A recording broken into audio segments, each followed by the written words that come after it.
Ágora Universitaria, un programa dirigido por el padre Ricardo Sanjurjo.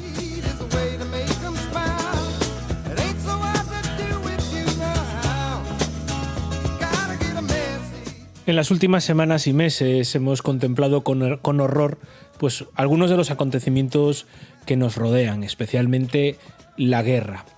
Por desgracia, tengo la impresión de que los seres humanos tenemos una capacidad absoluta de sobreponernos a todo e incluso de acostumbrarnos a horrores tan grandes como la guerra, ¿no? Pensaba, pues este pasado finales del mes de febrero, como 4 años de guerra en Ucrania y últimamente ya no estábamos atendiendo tanto a algo que nos había encogido el corazón, como había sido pues el estallido de aquella guerra allá por el año 2022, ¿no? Pero no debemos acostumbrarnos. Yo creo que no debemos conformarnos con un mundo que no nos satisface, con un mundo que no nos llena, con un mundo que muchas veces, de hecho, es más manifestación de todo aquello que está contra la bondad y el poder de Dios que con un mundo que no es precisamente según su voluntad. Por eso en esta noche del tiempo de Pascua debemos recordarnos que nosotros los cristianos estamos llamados a ser el pueblo de la Pascua. Nosotros los cristianos estamos llamados a ser esa humanidad nueva, que con nuestro modo de estar en el mundo, con nuestra forma de hablarle al mundo, con nuestra forma de hablar del mundo, seamos capaces de ser levadura, semilla, fermento del reino de Dios y por tanto ser también pues capaces de transformar una cultura que muchas veces es cultura de muerte, en no solo este aspecto desagradable y tan visible de la guerra, sino en muchos otros, para transformarla en una cultura de vida. Esto es Ágora Universitaria. Hoy es 21 de abril y yo soy Ricardo Sanjurjo, delegado para las universidades y la cultura en Santiago de Compostela. Comienza aquí una edición más en la que seguiremos hablando del documento Cor ad Cor Loquitur sobre la importancia de las emociones en nuestra vida de fe, ese documento de la Conferencia Episcopal, y en el que con Mercedes pues veremos de qué nos quiere hablar, qué producto cultural hoy nos trae en Culturarte. Bienvenidos a Ágora Universitaria.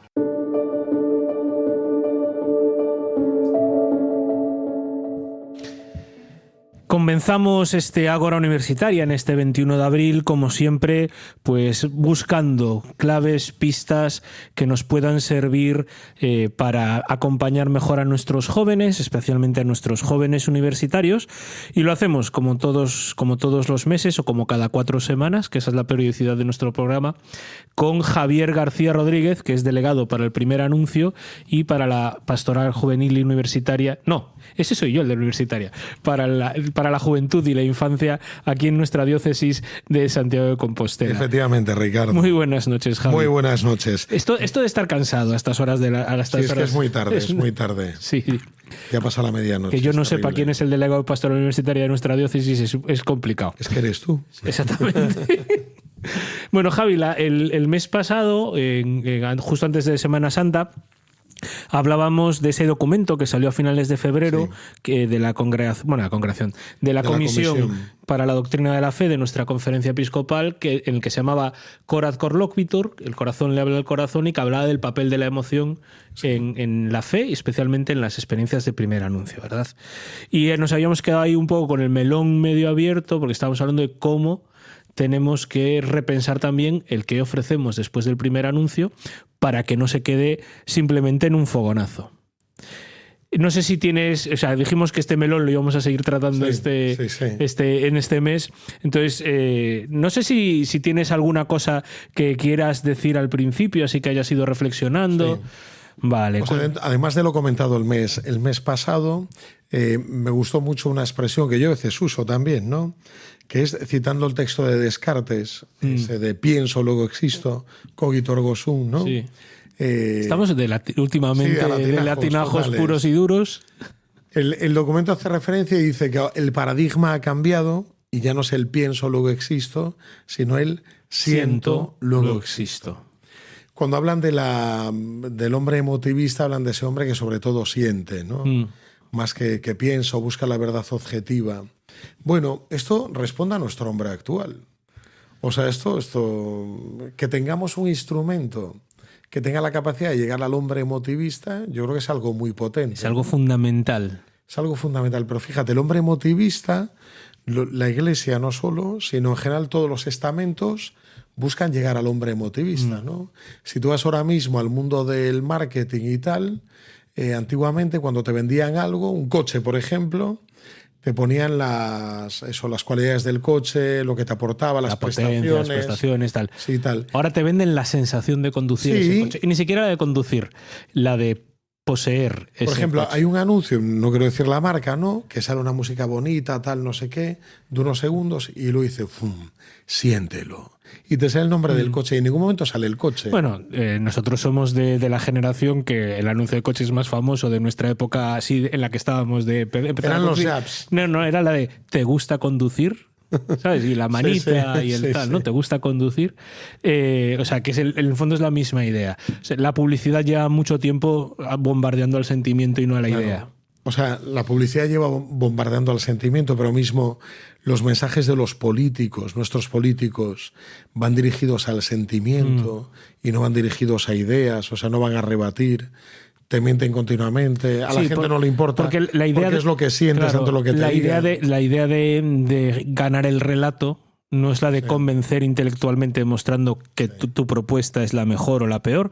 La idea de ganar el relato es convencer de que tienes que estar de su lado, punto. Claro. Independientemente de cuál sea la realidad objetiva. Sí, cuando decían ahora, por ejemplo, que comenzaban los bombardeos en Irán, que empiezan, nosotros estamos del lado bueno de la historia. Bueno, ¿y cómo sabemos eso? O sea, no... Pero es el relato. Bueno, todo lo que sea estar monta. contra la guerra, en cierto modo, es estar del lado Pero bueno, esa actitud, digo, pero sí. porque esa actitud no habla la razón, No, o sea, no se ha demostrado nada. De una valoración subjetiva, sí. Simplemente es una valoración subjetiva y emotiva, ¿no? Al final, ¿no? Y con todo eso, pues todos los mensajes que se lanzan son tremendamente emotivos, ¿no?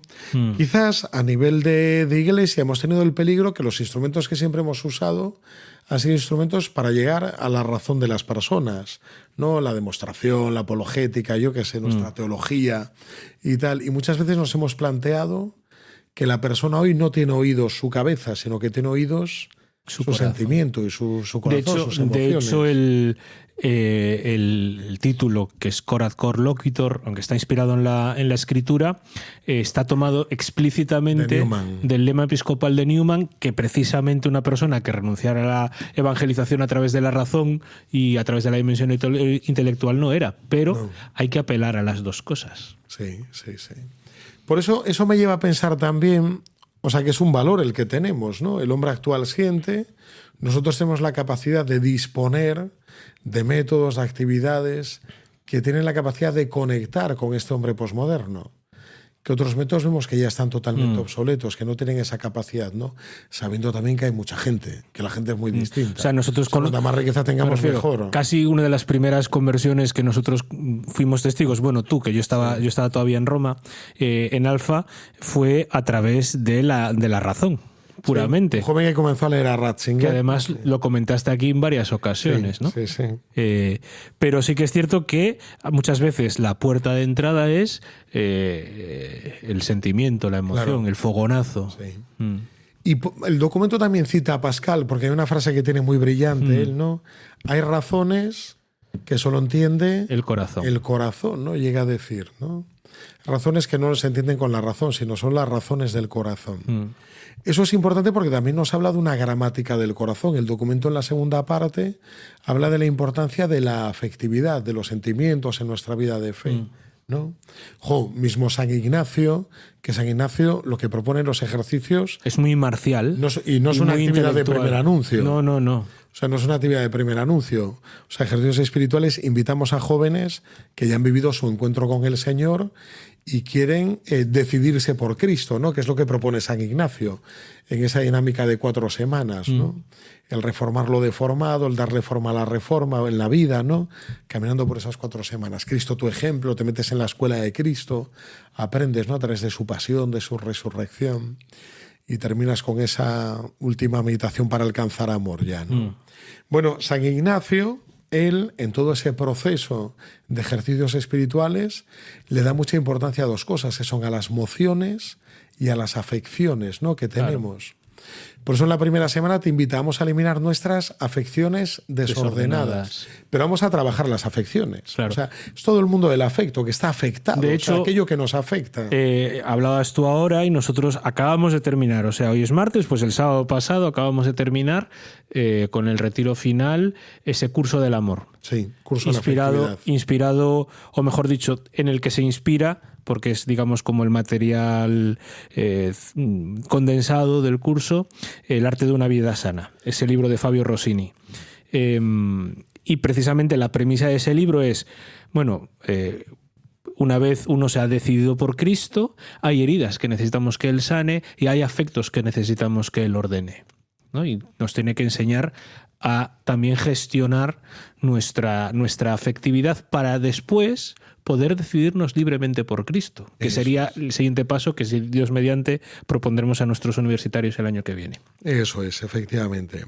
Y entonces ponerlo en valor, pues yo creo que es un valor el que tengamos este instrumento que pueda llegar a los hombres actuales, ¿no?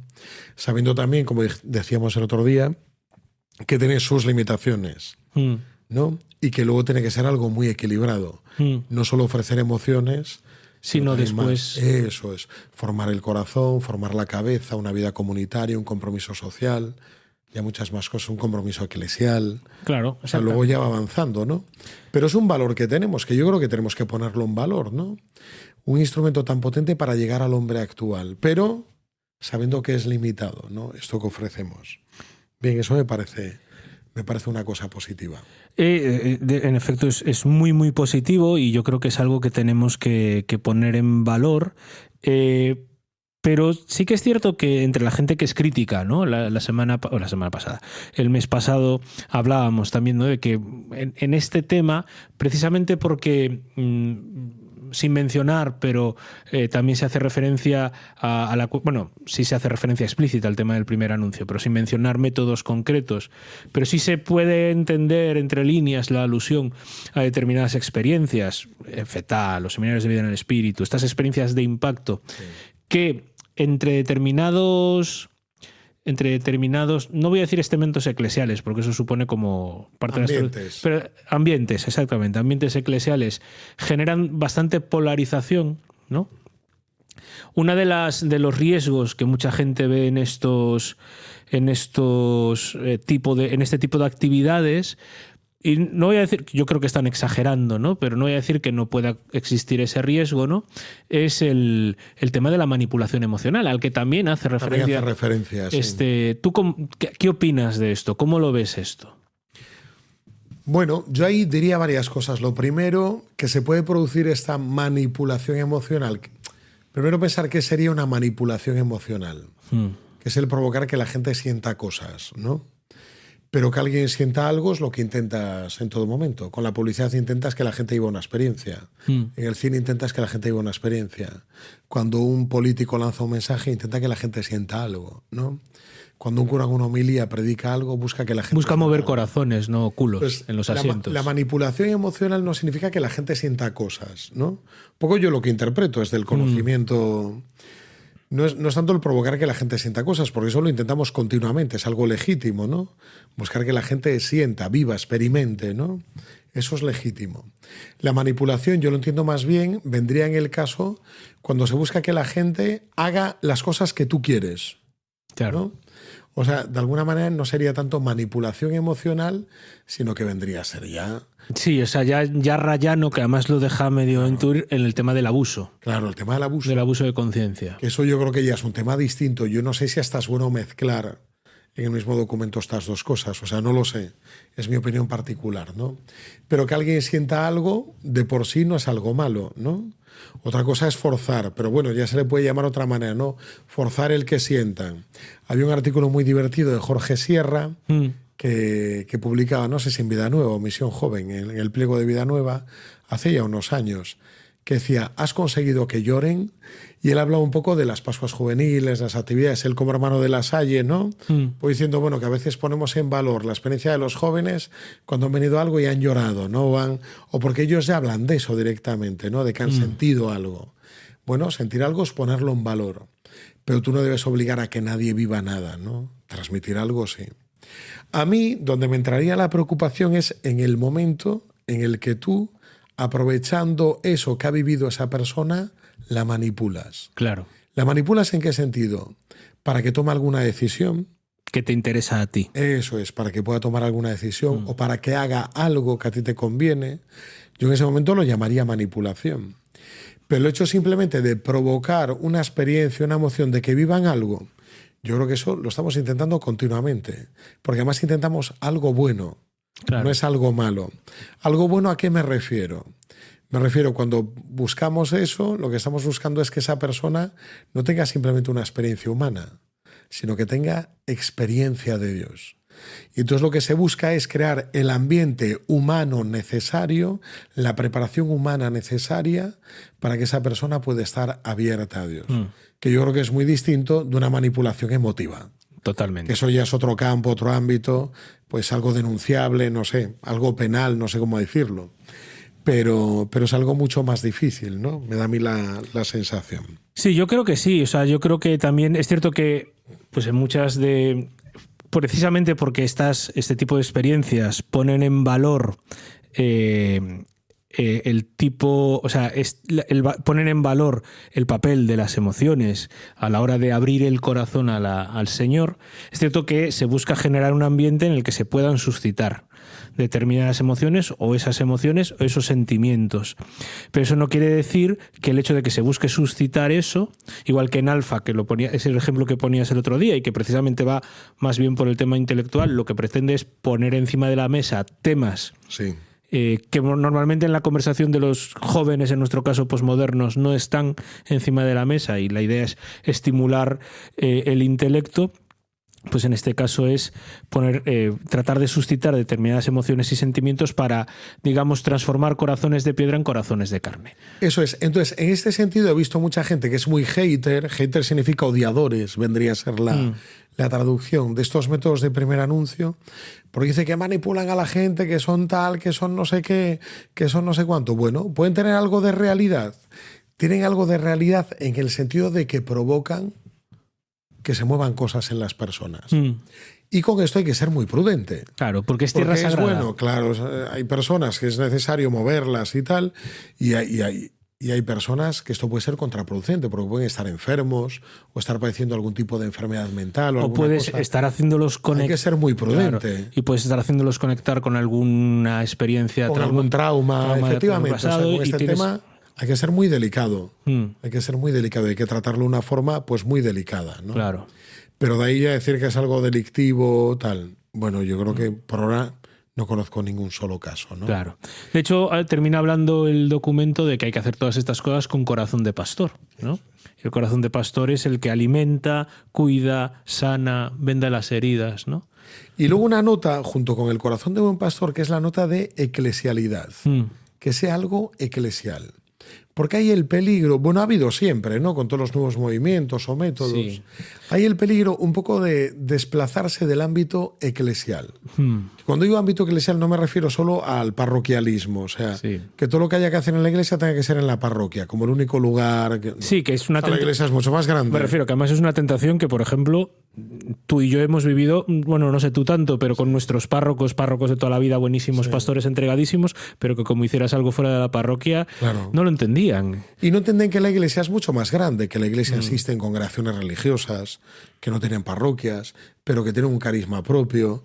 No sé, que existe un ámbito muy fuerte de pastoral educativa, pastoral del tiempo libre, que no están vinculadas a parroquias. No sé, o sea, la iglesia es mucho más grande que la reducción parroquial. Y lo mismo ocurre con con los movimientos, efectivamente, que sobre todo crecieron en el siglo XX y que muchas veces ponen el movimiento casi como si fuera la iglesia. Y esa tentación, no es que lo hagan. Por eso cuando me refiero al ámbito eclesial es a la gran iglesia, a la gran iglesia. Entonces hay notas que sí que tienen que tener muy presentes, ¿no? Identitarias, pues todos los nuevos movimientos y los métodos.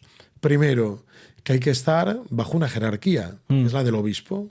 El obispo del lugar es el que guía, el que acompaña, el que ejerce de pastor, ¿no? Sí, o sea, la plenitud de la Iglesia Universal se concreta en la Iglesia local. ¿Y quién es la cabeza de la Iglesia local? Claro. El obispo. Y entonces, con respecto a eso, si el obispo pide un nuevo movimiento, si el obispo pide un método que se coordine con el resto de la diócesis, pues hay que hacerlo. Punto. Claro, o sea, no hay que evitarlo, no, van contra nosotros porque nos piden esto, ¿no?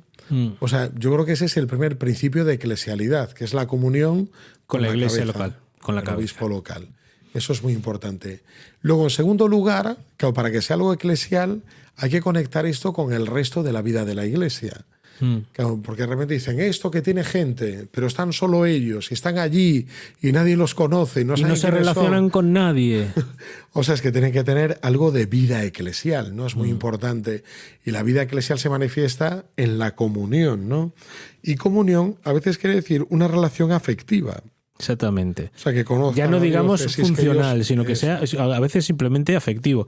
Estaba pensando ahora en el ejemplo de una parroquia que fue modélica en nuestra diócesis y sigue trabajando muy bien, pero con el párroco anterior, no con el anterior, había tenido la sabiduría y la paciencia de saber integrar en la misma parroquia a gente de movimientos totalmente distintos, claro, y de todos colaboraban con todos se llevaban bien con todos, que eso muchas veces es de las cosas que más cuesta, ¿no? Y luego la tercera nota, que yo creo que es buena eclesial, esta es más de reconocimiento, es estos métodos, estos movimientos no han venido a salvar a la iglesia. O sea, quien ha salvado el mundo es Jesucristo, ¿no? Y la iglesia es un gran sacramento de salvación. Entonces hay que tener cuidado con identificar estos nuevos métodos con unos tintes ahí mesiánicos. Gracias a Dios que han venido a salvarnos. O sea, la iglesia va a seguir y estos métodos caducarán, ¿no? Sí, y habrá un momento que tendremos que implementar otro tipo de métodos y, bueno, o movimientos, o tienen fecha de caducidad, ¿no? Por eso es muy importante reconocer, y hay que tener mucho cuidado en eso, y mucha humildad, de que esto viene a aportar vida ya a la vida de la iglesia, pero que no vienen a salvar la vida a una iglesia, bueno, que en ciertos lugares pues está más moribunda y tal. Claro. No, de hecho, una cosa que tú dices habitualmente, porque pues el primer anuncio está muy vinculado a la implantación de nuevos métodos, a quien le sirva, por otra parte, que esa es una de las claves. Esto es una herramienta. Herramienta. Es para quien le sirva. Eso es. ¿No? Ahora, cuando estábamos hablando de esta nota eclesial, recordaba además que esta no es simplemente una tentación o un riesgo que puede tener un método en sí o una cosa así, sino es una tentación además que podemos tener nosotros como acompañantes individuales, o sea, ya no como grupo. No quiero que la gente venga a mi grupito ya, ¿no? Sino que como acompañantes individuales también podemos tener la tentación, y lo hemos tratado en alguna ocasión aquí en Nunca Solos, cuando hablamos de las tentaciones del acompañante, podemos tener la tentación de referirlo todo a nosotros mismos. Eso es. Sí. Y de querer que alguien haga, no simplemente que alimente mi grupito, sino que haga, o sea, que tener esa tentación un poco dirigista en sentido extremo, ¿no? Rayana o no rayana ya en el abuso de conciencia, ¿no? Pero claro, eso no puede ser. Pero cuando nosotros nos convertimos en los protagonistas, eso no puede ser. Claro. No puede ser. El protagonista al final es la acción de Dios en unas personas concretas, en unos corazones concretos y a través de ellos en la iglesia, ¿no? Ricardo, estos dos programas te daré una conclusión. Venga, va. ¿Te parece? Venga, concluyamos. Porque hemos hablado mucho de este tema. Sí. Primero, hay que poner en valor todo lo que estos nuevos métodos y movimientos nos están trayendo, porque tienen la capacidad de hablarle al hombre de hoy. Al hombre de hoy, eso es, tienen la capacidad de llegarle. Ya está, eso está claro. En segundo lugar, hay que reconocer sus limitaciones.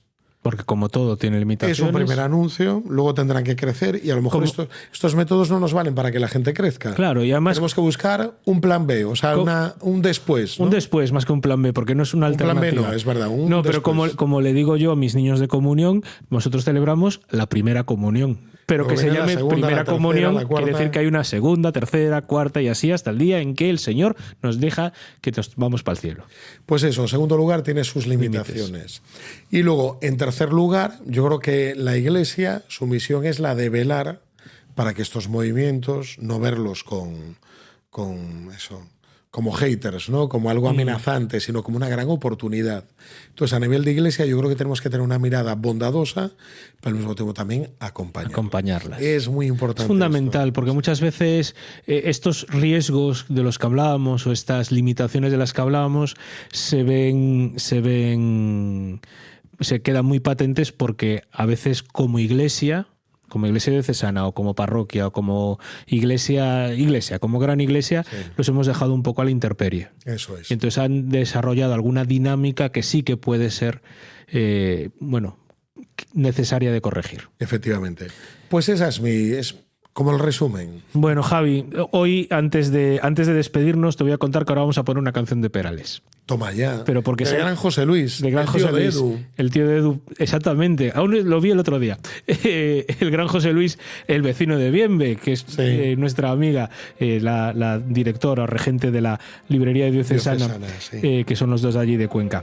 Sí, porque se la prometí a Mercedes el mes pasado, y aparte es que me da la impresión de que viene muy al cuento de lo que nos va a contar ahora Mercedes en Enculturarte, así que sin nada más, en esta sección, en este intermedio musical que hacemos siempre aquí en Ágora Universitaria, canciones profanas basadas en textos bíblicos, Amor sin límite de José Luis Perales, que ya tardaba en salir.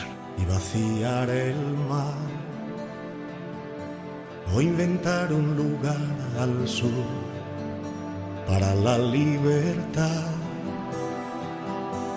conocer el principio y fin de cada estrella. Y si me falta el amor, ya ves, yo no soy nada. El amor es la espera sin límites, es la entrega sin límites, y es la disculpa sin límites. No es egoísta ni se irrita, no. El amor cree todo sin límites, aguanta todo sin límites, y es generoso sin límites, sin límites. No tiene envidia ni sabe contar, no pide nada.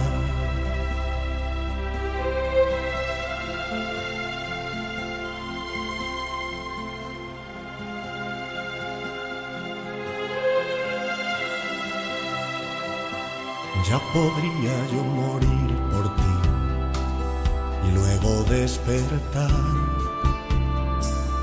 o pintar de color la luz, o hacer dulce la sal, ser profeta del porvenir, romper el aire. Y si me falta el amor, ya ves, yo no soy nada. El amor es humilde sin límites, es comprensivo sin límites, y es la justicia sin límites, sin límites. Es siempre tierno y dice la verdad. El amor cree todo sin límites, aguanta todo sin límites, y es generoso sin límites, sin límites. No tiene envidia ni sabe contar, no pide nada. El amor es la espera sin límites, es la entrega sin límites, y es la disculpa sin límites, sin límites. No es egoísta ni se irrita, no. No pide nada.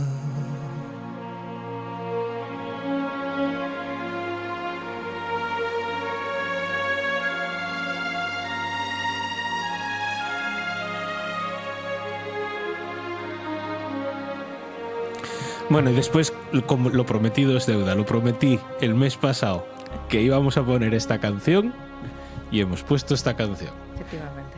Ahora ya escuchaste la canción de Perales. Ya la he escuchado.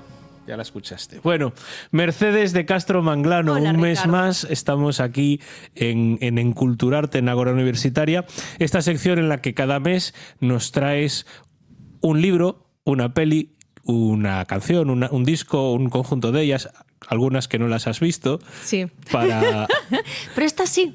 para comentarnos algo. Mira, aquí que hago puede- un mix. Traigo una peli que he visto y un libro que todavía no me lo he acabado.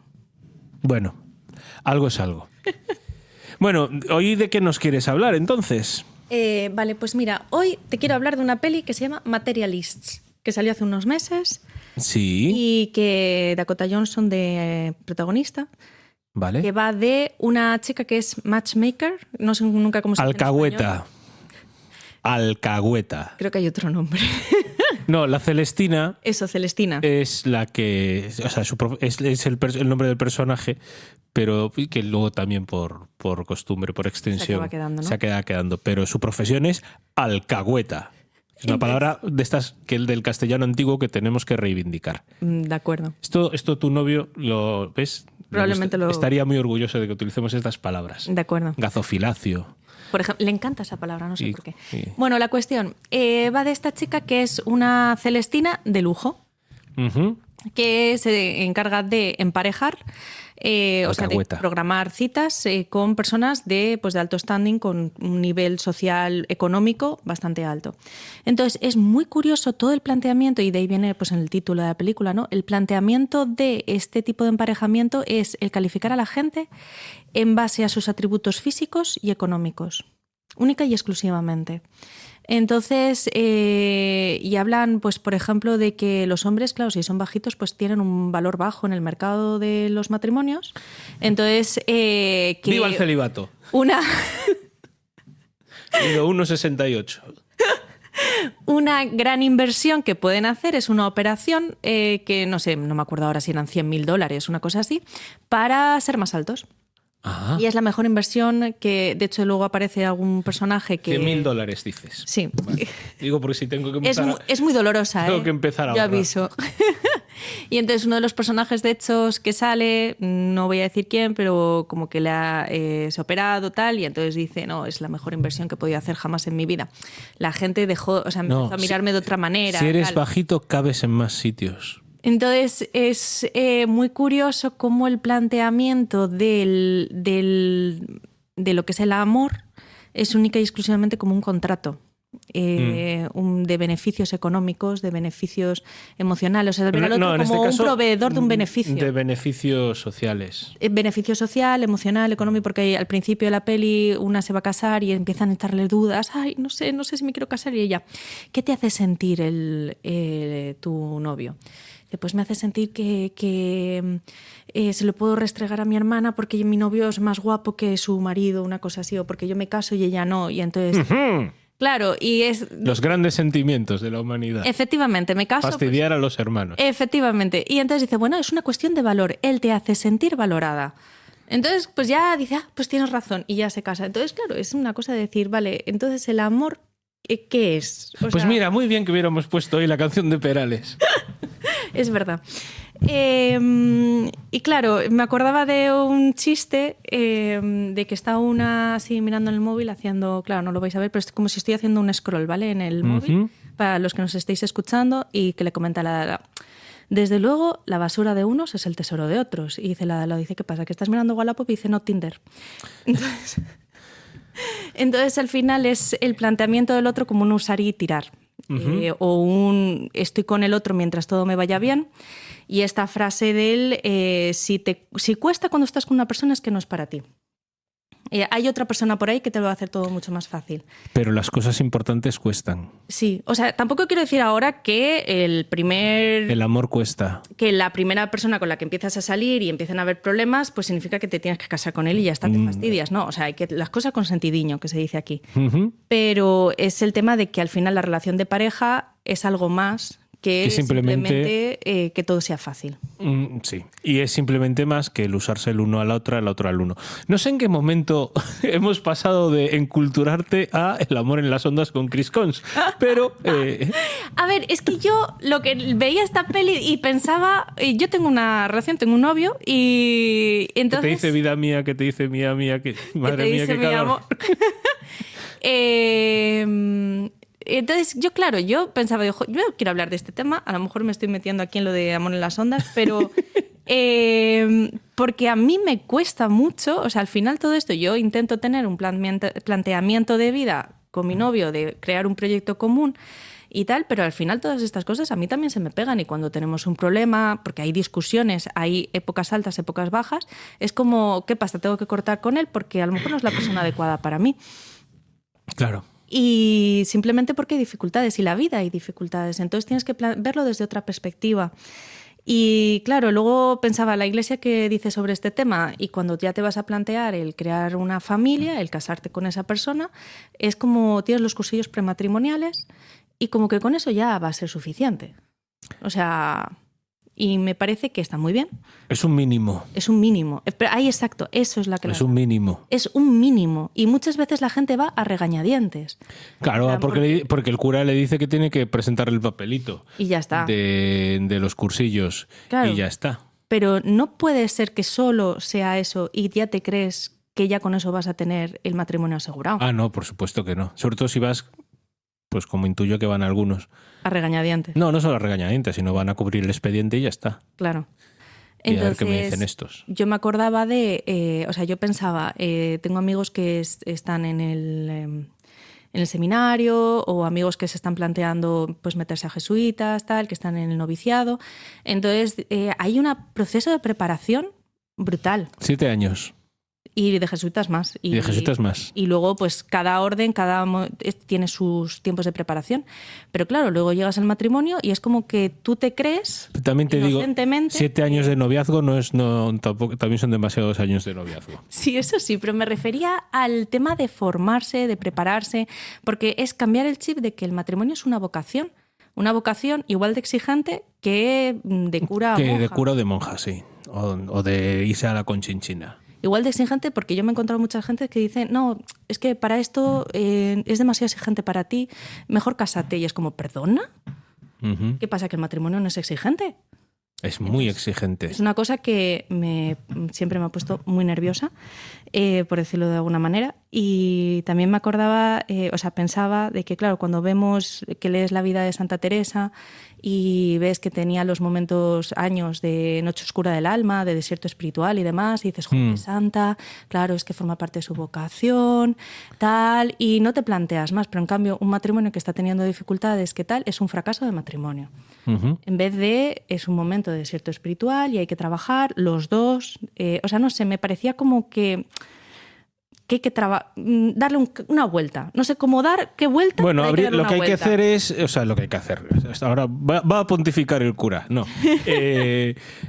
Lo que hay que pensar es que toda vocación significa tomarse muy en serio la vida.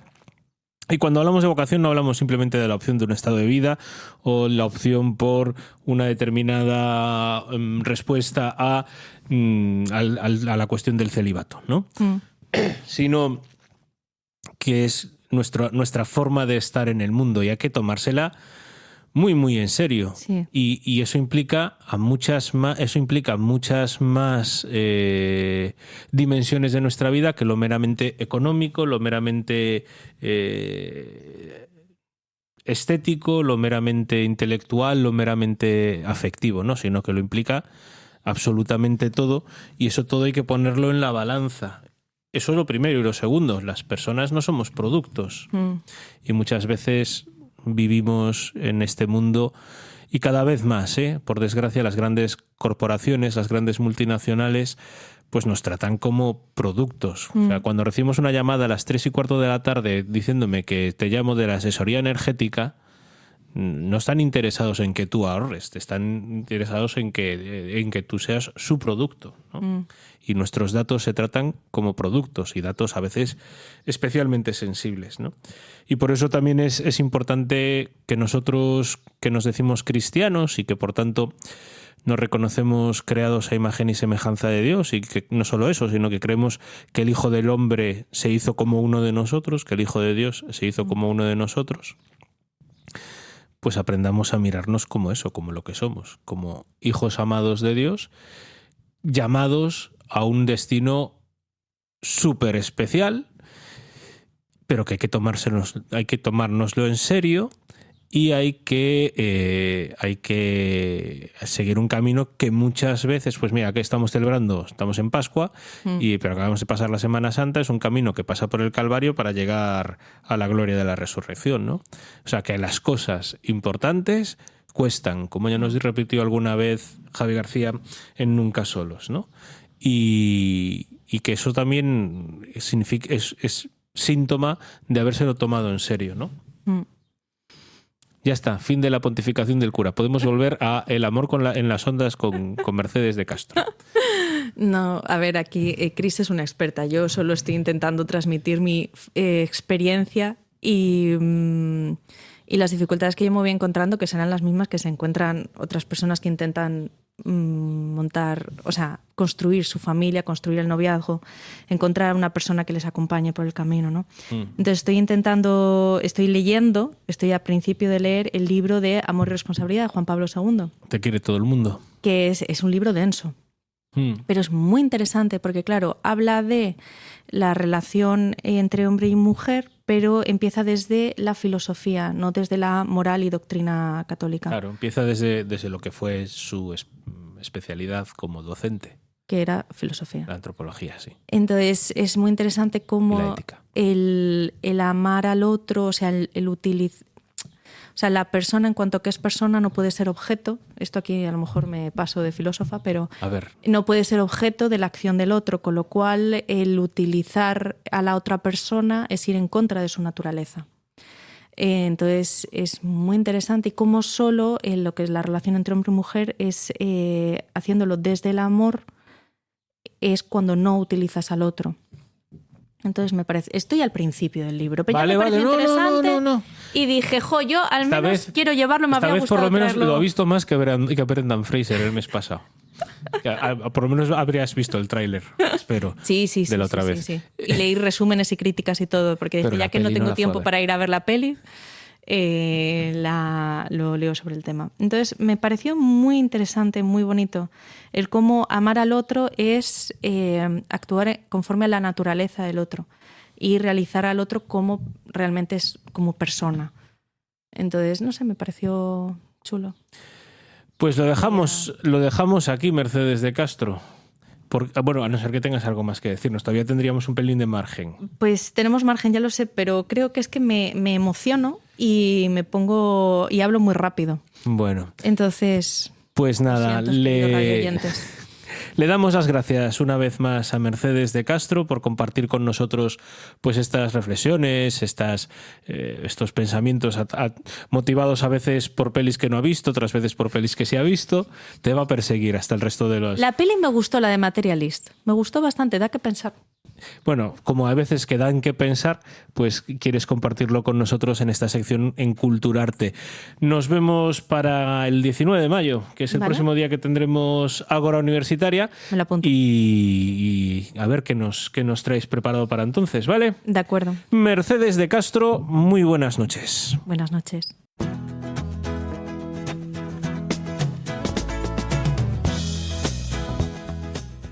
Pues con esta llamada que nos hacía Mercedes a ver en el otro a un hijo de Dios que merece ser amado profundamente, terminamos un Ágora Universitaria más. Le damos las gracias a Mercedes de Castro por habernos puesto encima de la mesa este tema tan importante como es el del amor mutuo, que es también semilla de cultura nueva, de cultura de reino.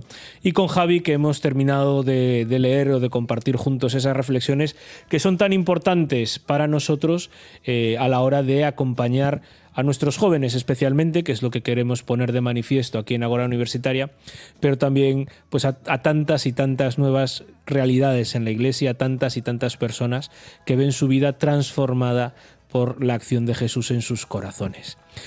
Si queréis volver a escuchar este programa o si consideráis que es digno de ser compartido con vuestros amigos, conocidos, podéis hacerlo a través de la web de Radio María en la sección de podcast, radiomaria.es/podcast. Y si queréis escribirnos, comentarnos, compartir vuestras impresiones, hacernos sugerencias, lo que queráis, como siempre, podéis enviarlo a agorauniversitaria@radiomaria.es, donde estaremos encantados de poder leer vuestras aportaciones. Y nada más, me despido recordándoos también que las redes sociales de nuestra Delegación de Pastoral para las Universidades y la Cultura son @dpusantiago en Instagram o en Facebook, y que soy Ricardo Sanjurjo, delegado para las Universidades y la Cultura en Santiago de Compostela.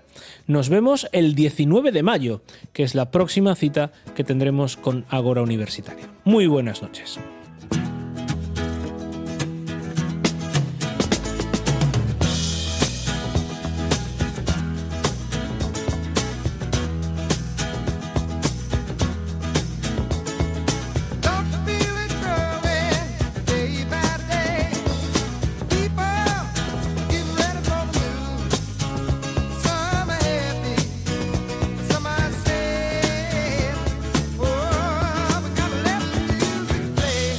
Han escuchado en Radio María Ágora Universitaria, dirigido por el padre Ricardo Sanjurjo.